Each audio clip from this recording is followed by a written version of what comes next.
J'ai une très bonne nouvelle pour vous. Jésus aime votre famille. Jésus aime ta famille. Je voudrais voir avec vous quelques textes du Nouveau Testament et dans les évangiles où nous allons voir les démonstrations et les manifestations combien le Seigneur Jésus est attentif à ce qui se passe dans nos familles. Il y aura 3 situations différentes et nous les trouvons dans son ministère qui aura lieu dans la partie nord d'Israël, en Galilée. En effet, en Galilée, c'est là que Jésus a vécu dans son enfance. C'est là que sa famille est implantée. C'est là que se passe une bonne partie de sa vie et de son ministère. Et c'est là où il habite et c'est là qu'il exerce aussi ses miracles en faveur de la famille. Le premier texte, nous le trouvons dans l'évangile de Jean au chapitre 2, dans cette fameuse histoire des noces de Cana. Et à la conclusion de ce fameux miracle où Jésus a changé l'eau en vin, il est dit que c'est là que Jésus manifesta sa gloire et que ses disciples crurent en lui. Un texte étonnant, et pourtant il est bien dit dans ce texte de l'évangile de Jean au chapitre 2 que c'est le premier miracle de Jésus qui a été opéré à Cana pour un couple. Voilà donc notre couple qui fête sa célébration du mariage. Sa cérémonie de mariage va bon train et puis ils sont en train de fêter à tout va. Jésus est invité à ce mariage, sa mère aussi d'ailleurs, et combien ce couple a eu une bonne idée d'inviter Jésus à leur cérémonie de mariage, d'inviter l'auteur du mariage pour débuter le mariage. C'était la meilleure des idées. Alors, beaucoup de couples invitent aujourd'hui Jésus à leur cérémonie.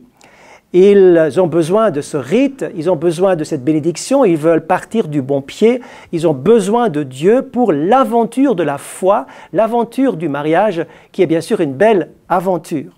Ils ont besoin donc de cette bénédiction parce que la vie donne beaucoup d'inconnus et nous avons besoin de Dieu. Et au départ de la vie, bien sûr, on est tout près de Jésus pour lui dire « Jésus, il faut que tu nous bénisses, il faut que tu nous aides, on compte sur toi ».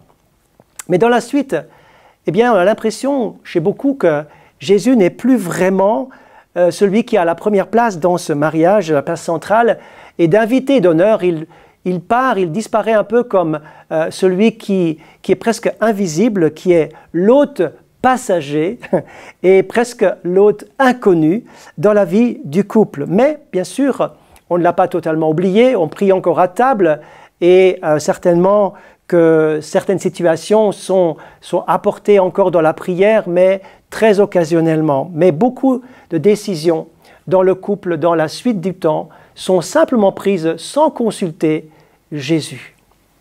Alors dans ce mariage, je reviens à Jean chapitre 2, où Jésus va être dans cette cérémonie de mariage. Tout à coup, il y a une panne, il y a un problème, il n'y a plus assez à boire, il n'y a plus de vin.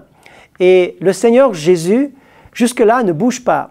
Et on vient le trouver, au travers de sa mère d'ailleurs, pour qu'il intervienne. Mais Jésus dépend, non pas des gens, ni des besoins, ni des circonstances, il dépend de son Père. Il écoute son Père.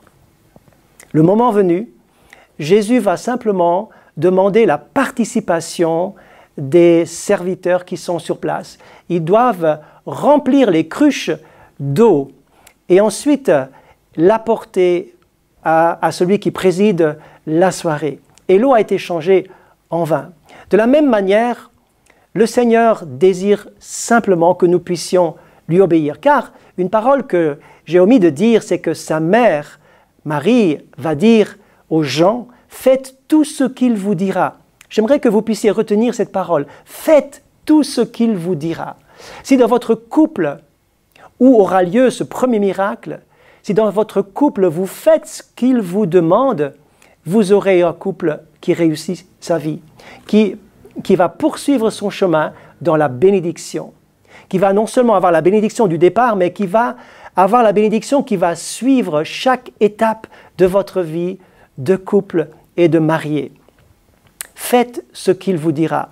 Le Seigneur veut renouveler votre couple. Il ne veut pas être un hôte de passage, il veut être l'hôte permanent, l'invité d'honneur à chaque fois, car Jésus aime votre couple et il veut le bénir, il veut le renouveler, comme ici, il a permis que cette fête, que cette joie reparte de plus belle lorsqu'il a changé l'eau en vin. C'est là qu'il s'est manifesté dans sa gloire et que la foi a été suscitée dans les cœurs.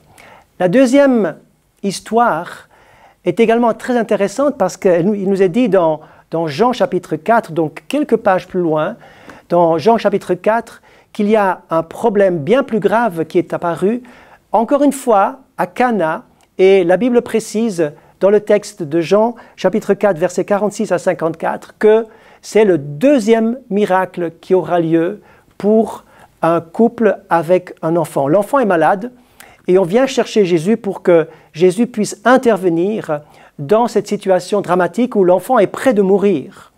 Et le Seigneur va vraiment écouter ce cri du papa qui vient vers lui et qui insiste à plusieurs reprises, « Seigneur, viens et sauve mon enfant ».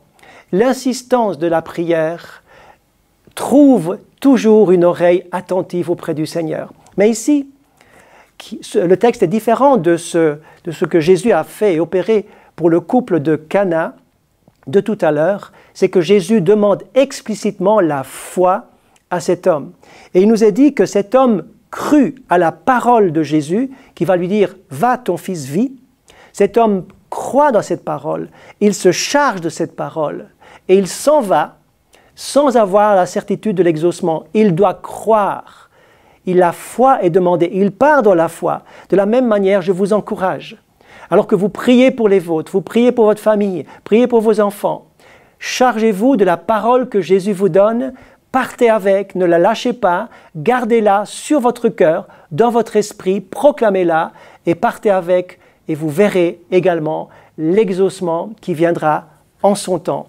Le Seigneur exauce ce deuxième miracle qui se passe également à Cana, je l'ai déjà dit, dans Jean chapitre 4 et le verset 46 à 54.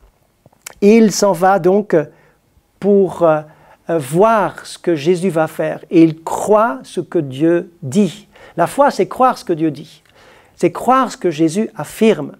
Et ce n'est ni plus ni moins la foi qui est basée sur la parole du Seigneur et non pas sur ce que nous ressentons. Cet homme est parti en croyant et en faisant fi de ses inquiétudes et des circonstances terribles autour de lui. Il a simplement mis le focus sur la parole de Jésus. Troisième et dernière situation, eh bien, ça se passe toujours en Galilée. Nous l'avons dit, la Galilée, c'est l'endroit où Jésus a vécu. C'est là que la famille se passe, sa propre famille. Et après avoir fait un miracle pour un couple, pour la guérison d'un enfant dans une famille, Jésus va s'occuper même d'une belle-mère. Rendez-vous compte, la belle-mère de Pierre, l'apôtre Pierre, le disciple Pierre. Notre ami Pierre a une belle-mère qui est malade, alors que lui est en train de servir Dieu, est en train de suivre Jésus, en train d'être un bon disciple à la maison. Eh bien, il y a plein de problèmes. Sa belle-mère est malade, il y a de l'agitation, il y a de la maladie, il y a des problèmes insolubles qui se passent à la maison. On vient donc chercher Jésus et on prie Jésus de toucher cette situation. Jésus aime votre famille. Il aimerait intervenir dans tout ce qui ne va pas, tout ce qui est blocage, tout ce qui est maladie, tout ce qui est agitation, partout où ça chauffe. Il est dit que cette belle-mère était fiévreuse, donc elle avait chaud, elle était incapable de servir, elle ne pouvait plus rien faire. Le Seigneur intervient, on intercède auprès de Jésus pour la belle-mère de Pierre, et le Seigneur vient, impose ses mains, et la fièvre disparaît, et elle se lève pour servir le Seigneur. Quelle belle histoire, quel beau récit, ces trois récits qui prouvent d'une manière incroyable que Jésus aime la famille, il aime votre famille, il intervient aussi dans votre situation, quelle qu'elle soit, il est à la hauteur, il a la puissance pour intervenir, Faites appel à lui maintenant. Invitez-le maintenant dans votre couple, dans votre famille. Faites-lui de la place, honorez-le et vous verrez les résultats. Que Dieu vous bénisse et au plaisir de se retrouver une prochaine fois.